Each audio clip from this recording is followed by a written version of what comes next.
Good morning. Welcome to a morning review. This is Kim speaking on Wednesday, the 8th of March. So, starting off with euro dollar, and well, it would appear that the euro really wants to sell off yet at the moment. Now, I do have a couple of key numbers in sight here.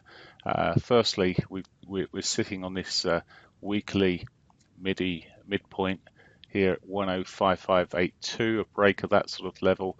We'll see us selling off down towards, well, potentially initially the 153.50 area, and then would be looking at possibly 1.05 as a test of those prior lows there. So that's it's certainly looking weak as we move forward at the moment. Of course, we do have the ECB meeting tomorrow. That may change things, but that may be tomorrow. And in the meantime, we may be just selling off into that.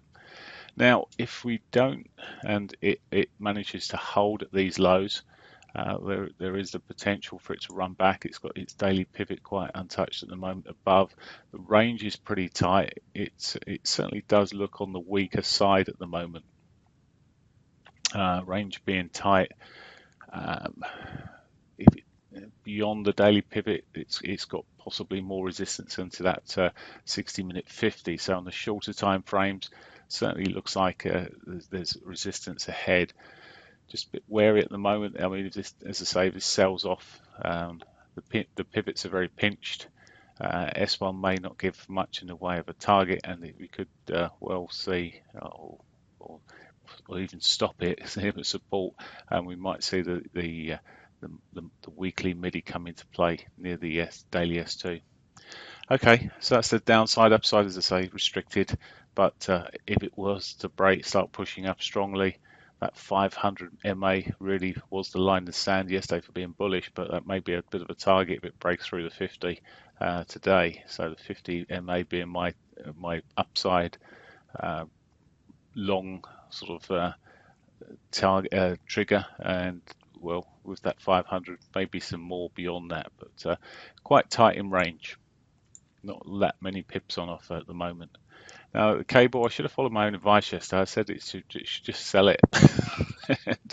And, it's one of those days where you just think, no, it gets too choppy too frequently, and left it. And for the most of the day, it trickled down. It's come back to sort of the lower range of this channel that I've drawn here. I don't have too much faith in the bottom of trend lines, bottom of channel lines, and it could well roll over from this point.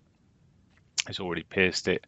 It could come head off south as we move through the month, heading towards the decision on the Article 50. So at the moment, that's how things look. We do have the budget today at 12:30 UK budget, which could just create volatility. Whether it'll actually give trend or change the market direction here is another matter.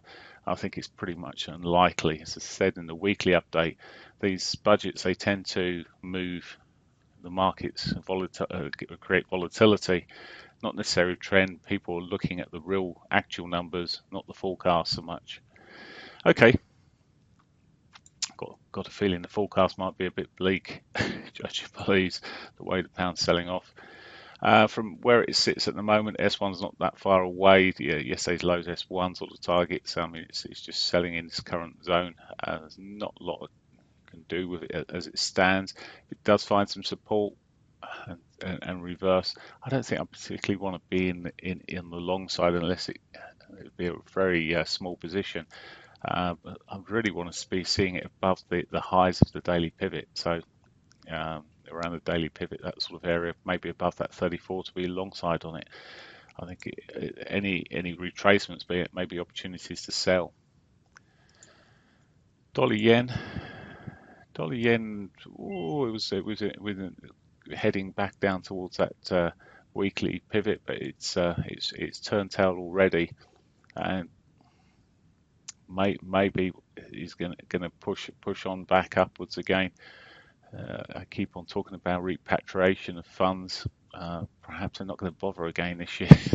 It seems that way, or they're able to do it without having too much of an effect.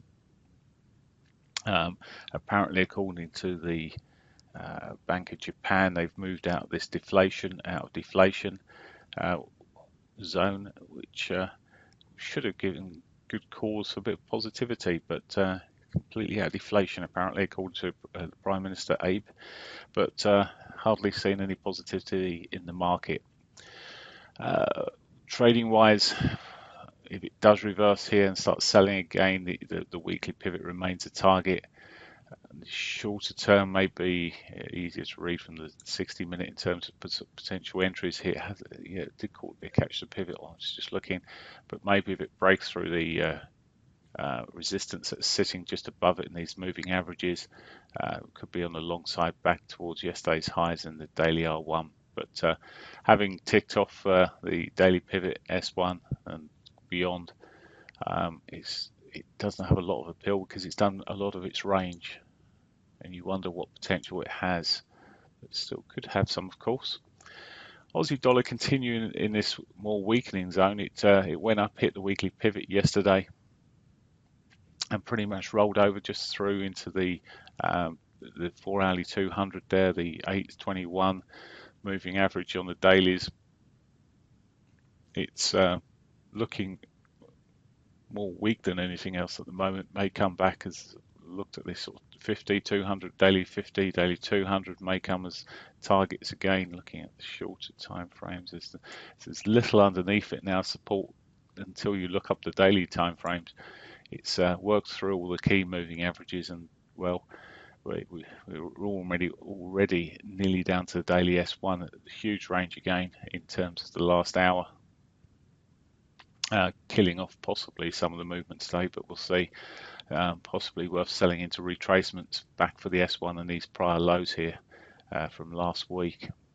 Maybe pivots are a bit pinched, so it may run through a little bit further towards at least the bodies of the lows there. Canadian dollar. Sorry, I just need to flick onto oil. That wasn't such great news with the API figures on oil. Okay, so oil looking a tad weak where we're sitting at the moment, but still within a tight range. But the 4 hourlies with a pivot swing, okay, that's triggered and run for a bit there. See how this runs, but it's still within quite a tight range, so it's not probably having any sort of lasting effect on the Canadian dollar. As much as it's overbought, it's still looking like it wants to maybe push higher. It put in a bit of a pattern yesterday on the hourlies here that looks like it might be ready for a bit more of a correction, and I've been sitting here waiting for the potential of or the possibility of a short appearing. So long as it's doing what it's doing here, I'm just leaving it alone. I've sort of had the original line on the sand was down the lows here, maybe taking aggressive entry if it starts breaking this trend here, but at the moment it looks like it may be back on for yesterday's highs, the original highs from last week there. Yeah, there's certainly possibilities at the moment. Okay, news-wise today, as I've already mentioned, we've got the annual budget release at 12:30, and then the only real key numbers, well, there's two key numbers actually, there's the ADP non-farms, which don't give a great moves, but may give a bit of volatility around 115. But then we've got the crude oil inventories at 330, which give the Canadian dollar generally a bit of a blip. So a couple of numbers there that may be key to what you're trading. Hope you have a great day. That's me. Bye for now.